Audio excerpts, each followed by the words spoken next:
Hello दोस्तों, आप सभी के चैनल पर स्वागत है। आज की इस वीडियो में हम एमपी पुलिस का जो 13 नवंबर फर्स्ट शिफ्ट में जो एग्ज़ाम हुआ था उसके मैथ्स, रीजनिंग, जीके, जीएस सारे क्वेश्चन हम डिस्कस करेंगे। तो वीडियो आप लास्ट तक ज़रूर देखें। इसके साथ ही आपको यहाँ पर क्यूआर कोड मिल जाएगा जो कि हमारे व्हाट्सएप ग्रुप का है। आप इसमें ऐड हो जाइए। यह आपका टेलीग्राम ग्रुप का क्यूआर कोड है और यहाँ पर इंस्टाग्राम का भी कोड है, क्यूआर कोड है। आप तो वहाँ से उनमें ऐड हो जाना। तो आपके पास जो व्हाट्सएप और टेलीग्राम ग्रुप हैं उनमें आपको ये व्हाट्सएप पीडीएफ वहाँ पर मिल जाएगी। इसके साथ ही वीडियो की डिस्क्रिप्शन में भी आपको लिंक मिल जाएगी, वहाँ से भी आप व्हाट्सएप और टेलीग्राम ग्रुप में ऐड हो सकते हैं। चैनल पे अगर पहली बार आए हैं तो चैनल से जुड़ जाएँ, चैनल को सब्सक्राइब कर लें ताकि हर एक वीडियो की अपडेट आप तक पहुँचती रहे। तो आज का क्वेश्चन है जो कि आपका पूछा गया था कि विद्युत मोटर किस ऊर्जा में परिवर्तित करती है। तो विद्युत ऊर्जा यांत्रिक ऊर्जा को आपकी गतिज ऊर्जा में परिवर्तित करती है या बदलती है। विद्युत मोटर विद्युत ऊर्जा को यांत्रिक ऊर्जा, गतिज ऊर्जा में परिवर्तित करता है। यह विद्युत चुम्बकत्व के सिद्धांत पर काम करता है, जहाँ विद्युत धारा एक चुंबकीय क्षेत्र उत्पन्न करती है जिससे एक यांत्रिक बल पैदा होता है और मोटर घूमने लगती है। आपको चैनल पे और भी वीडियो मिल जाएंगी जिनमें हमने एमपी पुलिस के मोस्ट एमपी क्वेश्चन किए हैं, जिनमें से पेपर में काफ़ी क्वेश्चन आ रहे हैं। तो आप वीडियो प्ले लिस्ट बनी हुई है, चैनल पे देख सकते हैं। अगला क्वेश्चन था कि गैल्वेनीकरण क्या है। तो गैल्वेनीकरण से लगातार क्वेश्चन पूछे गए हैं। इसके कल की शिफ्ट में भी क्वेश्चन पूछा गया था, उससे पहले भी क्वेश्चन पूछा गया था। तो गैल्वेनीकरण लोहे या लोहे पर जंग लगने से बचाने के लिए उस पर जिंक जस्ते की एक सुरक्षात्मक परत चढ़ाने की प्रक्रिया है। सबसे आम तरीका हॉट डिप गैल्वेनाइजेशन है, जिसमें धातु को पिघले हुए जिंक में डुबोया जाता है ताकि वह जंग प्रतिरोधक बन जाए। उदाहरण है आपका लोहे की चादरों पर जंग की परत चढ़ाना ताकि वे लंबे समय तक सुरक्षित रहें। अगला क्वेश्चन पूछा गया था कि भारतीय संविधान में कितने मौलिक अधिकार हैं। तो राइट आंसर हो जाता आपका इसमें 6 मौलिक अधिकार भारतीय संविधान में दिए गए हैं। पहले 7 मौलिक अधिकार थे, लेकिन 44वें संशोधन अधिनियम जो कि 1978 के बाद संपत्ति के अधिकार को मौलिक अधिकारों की सूची से हटाकर कानूनी अधिकार बना दिया गया। 6 मौलिक अधिकार कौन कौन से हैं। पहला है आपका समानता का अधिकार जो कि अनुच्छेद 14 से लेकर 18 के बीच है। दूसरा है स्वतंत्रता का अधिकार अनुच्छेद 19 से 22 के बीच। शोषण के विरुद्ध अधिकार अनुच्छेद 23 से लेकर 24 के बीच। धर्म की स्वतंत्रता का अधिकार अनुच्छेद 25 से 28 के बीच में है। संस्कृति और शिक्षा का अधिकार अनुच्छेद 29 और 30 में है। और संवैधानिक उपचारों का अधिकार अनुच्छेद 32 में है। ये सारे भी आप याद रखें, इनसे क्वेश्चन बन सकते हैं। अगला क्वेश्चन है कि हबीबगंज रेलवे स्टेशन कहाँ स्थित है। तो भोपाल से कल भी क्वेश्चन पूछा गया था, आज भी आया है।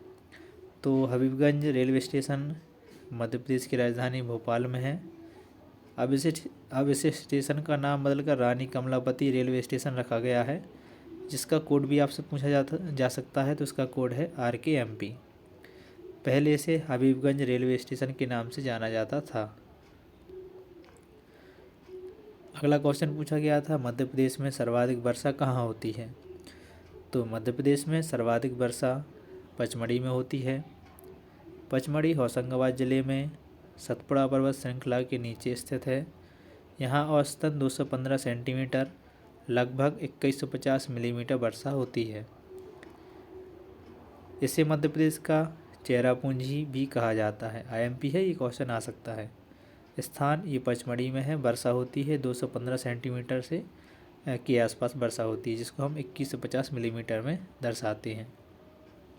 अगला क्वेश्चन है कि माता टीला बांध की ऊंचाई कितनी है। तो बांध से रिलेटेड क्वेश्चन भी आपको वीडियो में चैनल पे मिल जाएगी, जिसमें हमने टॉप 50 क्वेश्चन किए हैं। उसमें से ही ये क्वेश्चन आपका पूछा गया है, आप वीडियो देख लेना। क्वेश्चन है माता टीला बांध की ऊंचाई कितनी है। तो इसकी ऊंचाई है 35 मीटर, लगभग 115 फीट के आसपास है यह बांध एक महत्वपूर्ण जल विद्युत परियोजना है और सिंचाई के कार्यों में भी सहायक है। इसकी ऊंचाई 35 मीटर है। अगला क्वेश्चन पूछा गया था क्वेश्चन है कि भारत में सोने के सिक्के का प्रचलन सबसे पहले किसने किया था? तो ये किया था इंडो यूनानी ने।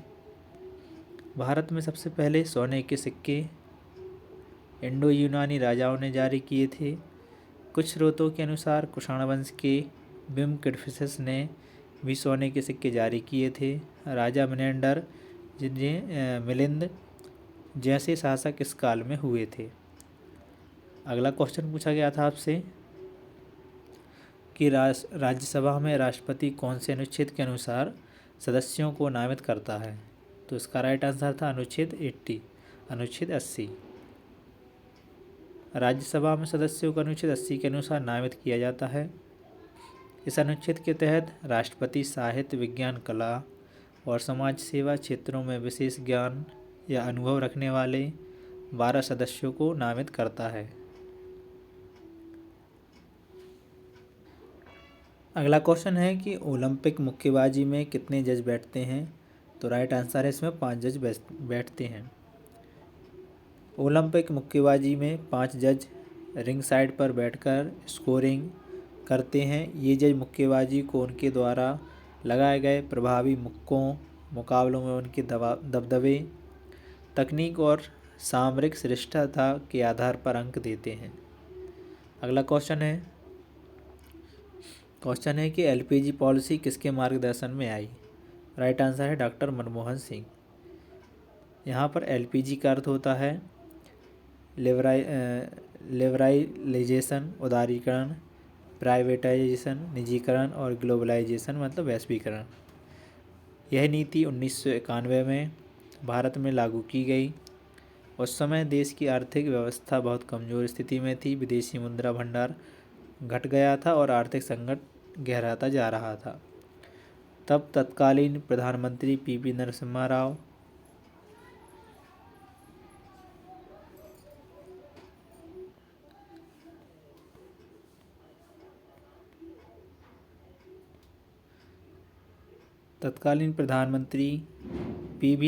राव डॉक्टर मनमोहन सिंह को वित्त मंत्री नियुक्त किया गया।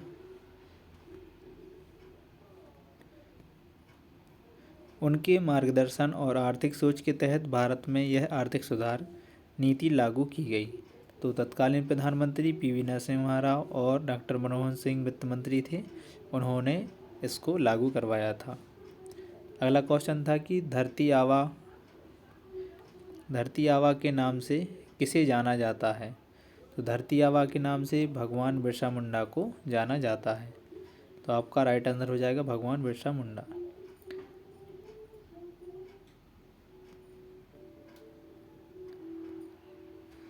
भगवान बिरसा मुंडा झारखंड के महान स्वतंत्रता सेनानी और आदिवासी नेता थे। उन्होंने ब्रिटिश शासन और जमींदारी प्रथा के खिलाफ उलगुलान आंदोलन, बड़ा आंदोलन चलाया था। उनका जन्म 15 नवंबर 1875 को झारखंड के उलीहातू गांव में हुआ था। उन्होंने अपने समाज को एकजुट कर धार्मिक, सामाजिक और राजनीतिक सुधारों के लिए संघर्ष किया। बिरसा मुंडा को ही धरती आबा अर्थात धरती पिता कहा जाता था, क्योंकि उन्होंने अपनी भूमि, संस्कृति और जनजातीय पहचान की रक्षा के लिए अपना जीवन समर्पित कर दिया। वे आज भी झारखंड और पूरे भारत में आदिवासी गौरव और प्रतिरोध के प्रतीक माने जाते हैं। अगला क्वेश्चन है, मध्य प्रदेश में ताम्रपाषाण युग के औजार कहाँ से प्राप्त हुए? मध्य प्रदेश में ताम्रपाषाण युग के औजार प्रमुख स्रोत ऐरण, जो कि जिला सागर, और तेवर जिला जबलपुर में है।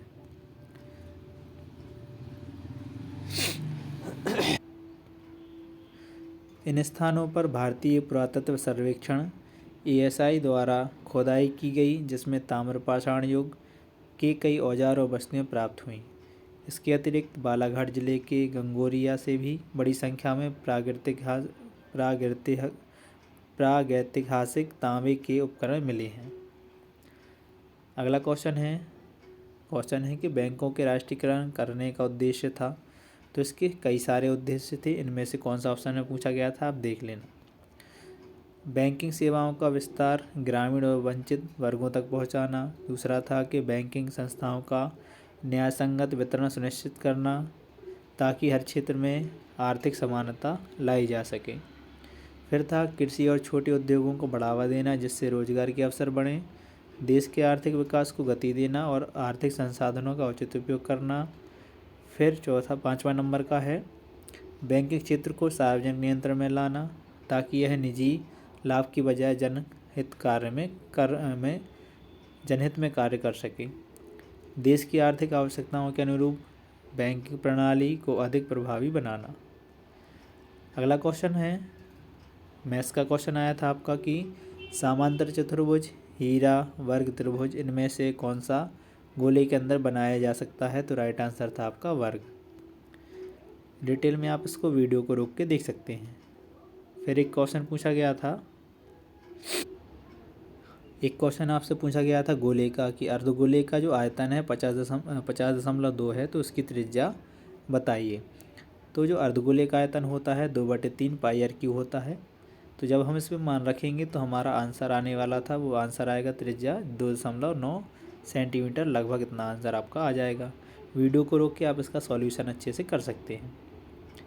अगला क्वेश्चन था कि ए एक टंकी को 3 घंटे में भर सकता है, बी नल उसी टंकी को 2 घंटे में भरता है। यदि दोनों नल चालू कर दिए जाएं तो टंकी कितने घंटे में खाली हो जाएगी? तो इसको अगर हम सॉल्व करेंगे तो आपका आंसर आएगा, वो आएगा 1 घंटा 12 मिनट में टंकी भर जाएगी। अगला क्वेश्चन है एक पिता और पुत्र की आयु का योग 55 वर्ष है। यदि अब पिता अपने पुत्र का दोगुना है तो 10 वर्ष पहले पिता की आयु क्या थी? तो इसको जब हम सॉल्व करेंगे आप वीडियो को रोक के देख लेना। तो जो पिता की आयु आएगी वो 10 वर्ष पहले 26 वर्ष 8 महीने की होगी। अगला क्वेश्चन था 20 छात्रों की औसत आयु 80 है। यदि एक शिक्षिका को शामिल कर दिया जाए तो औसत 21 वर्ष की बढ़ जाती है, शिक्षिका की आयु बताइए। तो इस टाइप से क्वेश्चन आपसे एक पूछा गया था। फिर क्वेश्चन आपसे आया था एक कैलेंडर का कि 1 मार्च 2025 को कौन सा दिन था?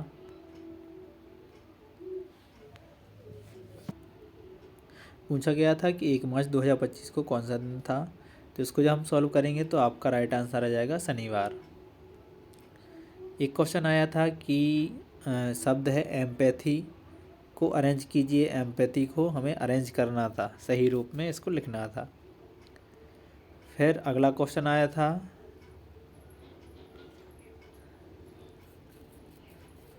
अगला क्वेश्चन है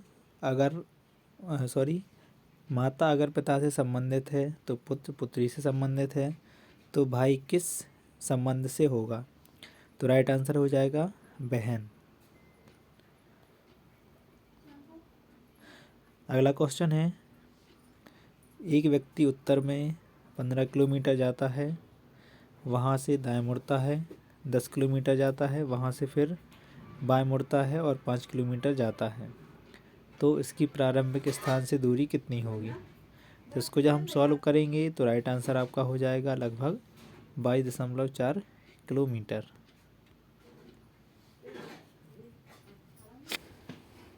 अगला क्वेश्चन है कल 3 दिसंबर है और कल मंगलवार है तो 1 अगस्त को कौन सा दिन होगा? तो इसको जब हम सॉल्व करेंगे तो आपका राइट आंसर आ जाएगा इसमें गुरुवार। वीडियो को रोक लेना और अच्छे से आप इसको देख लेना डिटेल में। एक क्वेश्चन था कि एम एन से बड़ा है, आर पी से बड़ा है, जे एम से बड़ा है तो इस पंक्ति में सबसे बड़ा कौन है? तो इस पंक्ति में सबसे बड़ा आपका आंसर आ जाएगा जे। फिर अगला क्वेश्चन आया था, ये क्वेश्चन आपका था कि एम एन से बड़ा है, आर पी से बड़ा है, जे एम से बड़ा है। ये क्वेश्चन आपका रिपीट हो गया, इसमें अभी हमने आंसर निकाला था कि जे सबसे बड़ा है। फिर आपका फ्लोर से आज क्वेश्चन कुछ नहीं आया है, डायरेक्शन के लगभग 1-2 क्वेश्चन आए हैं। डायरेक्शन का मतलब होता है कोई उत्तर दिशा में जाता है, दक्षिण दिशा में जाता है, फिर बाएं मुड़ता है, दाएं मुड़ता है। यह आपके दिशा पर आधारित क्वेश्चन होते हैं। फिर है कि फिगर से एक क्वेश्चन आया था जो कि आपका डेली आ रहा है। कथन निष्कर्ष से आज क्वेश्चन देखने को नहीं मिले, नंबर सीरीज से डेली क्वेश्चन आ रहे हैं, 1 से 2 क्वेश्चन। मेंटल एबिलिटी से बात करें, मानसिक अभिक्षमता से, तो इससे लगभग 5 क्वेश्चन आपके पूछे गए थे जिनमें हमें आसानी से जिनको हम सॉल्व कर सकते थे। रैंकिंग से भी 3-4 क्वेश्चन पूछे जाते हैं। रैंकिंग का मतलब होता है कि स्थानों के अनुसार उनको बिठाना, कि बाएं से इसका स्थान ये है तो दाएं से उसका स्थान क्या होगा। ये था हमारा आज का एनालिसिस। वीडियो कैसी लगी कमेंट में ज़रूर बताएं। वीडियो पसंद आए तो लाइक करें, शेयर करें और वीडियो से चैनल से जुड़ जाएं। चैनल को आप सब्सक्राइब कर लें। सब्सक्राइब करने से जो वीडियो हम चैनल पर डालेंगे उसकी नोटिफिकेशन आप तक पहुंच जाएगी और आप उसको देख पाएंगे, तो सब्सक्राइब ज़रूर कर लें। वीडियो की डिस्क्रिप्शन में लिंक मिलेगी जिसमें आप व्हाट्सएप और टेलीग्राम से हमसे जुड़ सकते हैं। वहाँ से आपको इसकी PDF वगैरह सब मिलती रहेंगी। तो आपके कितने नंबर आए हैं कमेंट बॉक्स में ज़रूर बताएं। और आप सभी का धन्यवाद वीडियो देखने के लिए। अगली वीडियो में हम फिर मिलेंगे, तब तक के लिए जय हिंद।